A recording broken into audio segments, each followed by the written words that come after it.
جب بھی آپ ڈاکٹر کے پاس جاتے ہیں تو آپ نے دیکھا ہوگا کہ زیادہ تر شروعات بلڈ پریشر چیک کرنے سے ہوتی ہے۔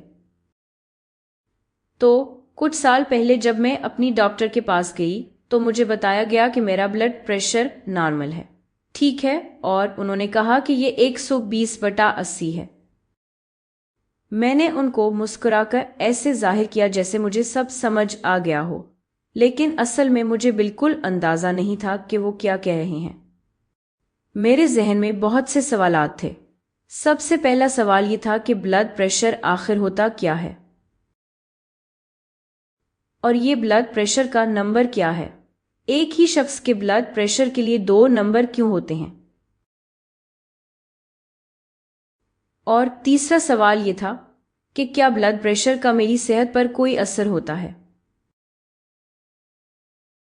تو اس ویڈیو میں ان سوالات پر بات کریں گے، ٹھیک ہے، اور ہم یہ دیکھیں گے کہ خون کہاں ہوتا ہے، تب ہی ہم پریشر کی پیمائش کر سکیں گے۔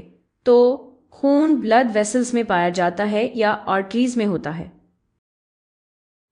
کیونکہ آرٹریز خون کو دل سے جسم کے مختلف حصوں تک لے جاتی ہیں۔ تو جب خون آرٹریز سے گزرتا ہے تو وہ آرٹریز کی آرٹیریل وال یعنی دیواروں پر بھی پریشر ڈالتا ہے، صحیح ہے؟ تو جب خون آرٹریز کی آرٹیریل وال پر بتا ہے تو جو دباؤ یا پریشر وہ دیوار محسوس کرتی ہے وہی بلڈ پریشر ہے۔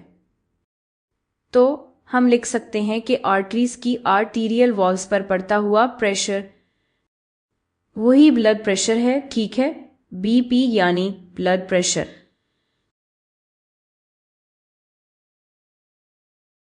آسان ہے نا؟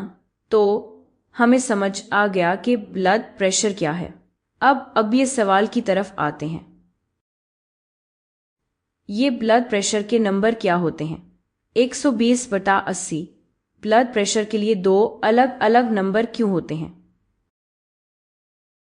تو اس کے لیے ہمیں اپنے دل کو دیکھنا ہوگا۔ تو یہ ہمارے جسم کی پمپ کرنے والی مشین ہے، یعنی خون پمپ کرنے والی مشین۔ تو جب دل سسٹولی کے دوران خون کو باہر پمپ کرتا ہے تو آرٹریز میں پریشر زیادہ ہوتا ہے، تو یہاں ہم آرٹریز بنا لیتے ہیں۔ تو جیسا کہ آپ دیکھ سکتے ہیں سسٹولی کے دوران دل کی زبردست کنٹریکشن ہوتی ہے جو خون کو آرٹریز میں ایک لہر یا زوردار دھکے کے ساتھ بھیجتی ہے، اور اسی لمحے آرٹریز میں بہت زیادہ پریشر بنتا ہے۔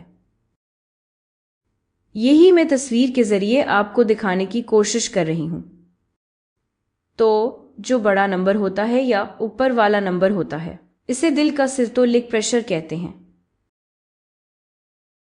لیکن جب دل پمپ نہیں کر رہا ہوتا یا ڈائسٹول کے دوران، یا ہم اسے دل کی 2 دھڑکنوں کے درمیان کا وقت بھی کہتے ہیں، تو اس وقت آرٹریز میں پریشر کم ہوتا ہے، ٹھیک ہے۔ تو یہاں جو نمبر ہے یا ڈینامینیٹر ہے وہ ڈائسٹالک پریشر ہے۔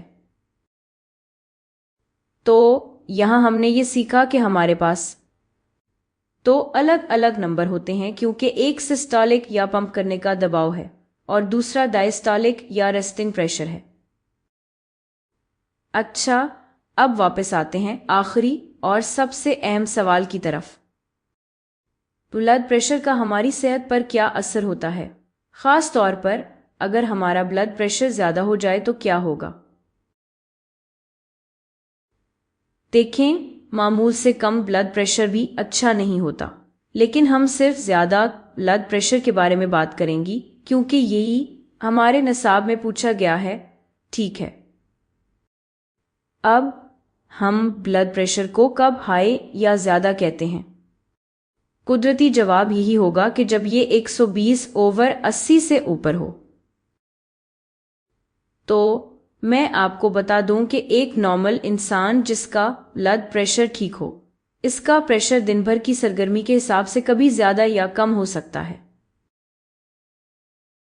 مثال کے طور پر فرض کریں آپ کسی بات پر بہت پریشان ہیں، شاید صبح 6 بجے کے قریب۔ اگر اس وقت آپ کے بلڈ پریشر کی پیمائش کریں تو یہ تقریباً 140/90 ہو سکتا ہے۔ آپ کا بلڈ پریشر اچانک بڑھ سکتا ہے۔ لیکن پھر شام تک وہ معاملہ حل ہو جاتا ہے اور آپ خوش ہیں، آپ کا مزاج اچھا رہتا ہے، آپ کا بلڈ پریشر واپس نارمل حد یعنی 120/80 یا اس کے قریب آ جائے گا۔ تو کیا ہم کہہ سکتے ہیں کہ آپ کو زیادہ بلڈ پریشر ہے؟ جواب ہے نہیں، کیونکہ یہ عارضی ہے۔ آپ کی سرگرمی، مزاج یا اس وقت آپ کی زندگی میں کیا ہو رہا ہے اس پر منحصر کرتا ہے۔ لیکن اگر کسی شخص کا پریشر رینج 140/90 مسلسل رہتا ہے، یعنی یہ پریشر ہر حال میں برقرار رہتا ہے، چاہے اس کی زندگی میں کچھ بھی ہو رہا ہو، وہ کچھ بھی کر رہا ہو، اس کی سرگرمیاں کچھ بھی ہوں، تو ہم کہیں گے کہ اس شخص کو ہائی بلڈ پریشر ہے، یا تکنیکی اصطلاح میں اسے ہائپر ٹینشن کہتے ہیں۔ اچھا، اب اگر آپ سوچ رہے ہیں کہ کسی کا مزاج یا کسی کی سرگرمی بلڈ پریشر کو کیسے متاثر کر سکتی ہے، تو میں آپ کو یہ مشورہ دوں گی کہ پچھلی ویڈیوز دوبارہ دیکھیں، جہاں ہم نے یہ غور و فکر کیا تھا کہ ہارمونز اور نیورو ٹرانسمیٹرز دل کی دھڑکن کو کیسے متاثر کرتے ہیں۔ تو جب آپ ذہنی تناؤ میں ہوں گے، اس وقت آپ کا دل تیز دھڑکے گا، زیادہ خون آرٹریز میں جائے گا اور وہاں پریشر بڑھ جائے گا۔ اسی طرح بلڈ پریشر بڑھتا ہے۔ اب بات کرتے ہیں کہ ایسے شخص کے ساتھ کیا ہوتا ہے، یا اس کی آرٹریز کے ساتھ کیا ہوتا ہے جس سے ہائپرٹینشن ہو جاتی ہے۔ تو آرٹریز میں الاسٹک فائبرز موجود ہوتے ہیں، اور اگر ان آرٹریز میں بہت لمبے عرصے تک پریشر زیادہ رہے تو یہ فائبرز اپنی لچک کھو دیتے ہیں، بالکل ویسے ہی جیسے آپ اپنے بال باندھنے کے لیے الاسٹک ربڑ بینڈ استعمال کرتی ہیں۔ کچھ وقت بعد اس کے ساتھ کیا ہوتا ہے، وہ ڈھیلا ہو جاتا ہے، اب وہ آپ کے بال اچھی طرح نہیں پکڑتا، ٹھیک ہے؟ ایسا ہی آرٹریز کے ساتھ ہوتا ہے، وہ خون کو مؤثر طریقے سے ٹرانسپورٹ نہیں کر پاتے، اور کبھی کبھار زیادہ یعنی ہائی پریشر کی وجہ سے آرٹیریل وال کے سیلز کو نقصان پہنچتا ہے۔